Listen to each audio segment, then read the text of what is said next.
Hello, welcome back to Piers Rocks. A quick one today. We're going to look at replacing a 6504 processor with a 6502. In a previous episode, I fixed this 3040 disk drive. Now the 2040, 3040 and 4040 disk drives from Commodore use two different processors. They use a 6502 as the main processor and a 6504, which should be located here, as the secondary processor that actually controls the disk drives themselves. I said in that episode that I really hoped that the 6504 hadn't failed, because it's pretty much impossible to get replacement 6504s. 6502s are pretty easy to come by. I've never seen a 6504 for sale on the usual marketplaces like eBay and AliExpress. Actually, as it turns out, I do have a solution for a failed 6504, and that's this breakout board that I designed and manufactured a couple of months ago. I've never tested it though, so that's what we're going to do in this episode. We're going to see how the breakout board works, and then we're going to test it in this 3040 disk drive. So here's the pinout of the 6502 and 6504s side by side. You can see the 6502 has 40 pins, 6504 has 28 pins. Key differences are that the 6504 is missing 3 address pins, so its highest address pin is A12, whereas the 6502 has a total of 16 address pins, so there's 3 missing on the 6504. This means that whereas the 6502 can address 64 kilobytes of memory, the 6504 can only address 8 kilobytes of memory, so the range 0 through to 1 FFF in hex. In fact, under the covers, the 6504 is just a 6502, so your code can attempt to address higher memory addresses, and what will in effect happen is your first 8K of RAM will be shadowed into every subsequent 8K block. So when the 6504 boots, it's still going to load its reset vector from FFFC. That's going to read it from the same location as 1 FFC. So your code can still be written as if it's running within an F1000 hex location, for example, just it will be mapped down to the first 8K block. So that's the first key difference.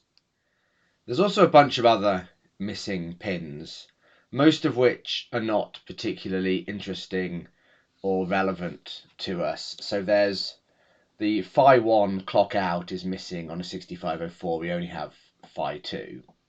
We don't need to deal with that because it's merely an output pin. We also don't need to worry about the lack of sync pin. We still have an IRQ line on the 6504, but we're missing the NMI line. We're also missing the set overflow pin, and we are missing the ready pin. Now these are all inputs, and we do need to care about these when we're using a 6502 as a replacement for a 6504. So the ready pin can be used as an input on the 6502 to cause it to single step through its instructions. So we need to tie this explicitly to high so that doesn't happen. Secondly, as there's no NMI pin on the 6504, we need to ensure that the NMI pin on the 6502 doesn't float. So again, we're going to pull that pin up to high. Thirdly, the set overflow pin, we're going to similarly pull this up to high so that we never accidentally set the overflow bit in the processor. These are really the only differences we need to care about when replacing a 6504 with a 6502. So let's take a look at this schematic for achieving this. So this is the schematic for the breakout board. We'll have pins for inserting into the 6504 socket on the left hand side here, and we'll have a socket on the right hand side on the breakout board for inserting a 6502. Most of the pins are just connected together between the two processors.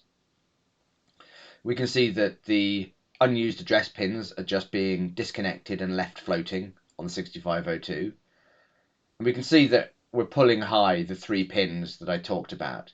The ready pin is being pulled high through a 4K7 resistor, the NMI line is being pulled high, and the SO line is being pulled high. Now the reason why I have a pair of resistors for each line being pulled up is so that you can make a choice when populating the breakout board, either using through-hole resistors or 0603 surface mount resistors. So here we have our breakout board and our 6502 processor. On the breakout board we have a socket for the 6502 on top, and we have the 3 pull-up resistors. These are actually 3K3 pull-ups because it's what I had lying around. And on the underside we have 28 pins to go into the 6504 socket. To use it, just take the 6502, make sure we line up the notches.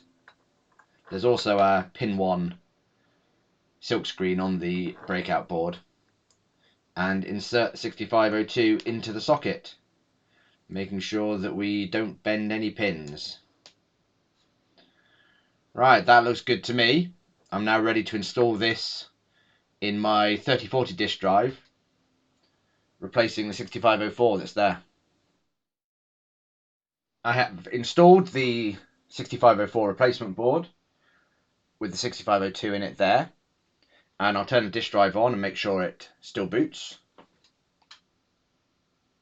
So yeah, it's booted successfully.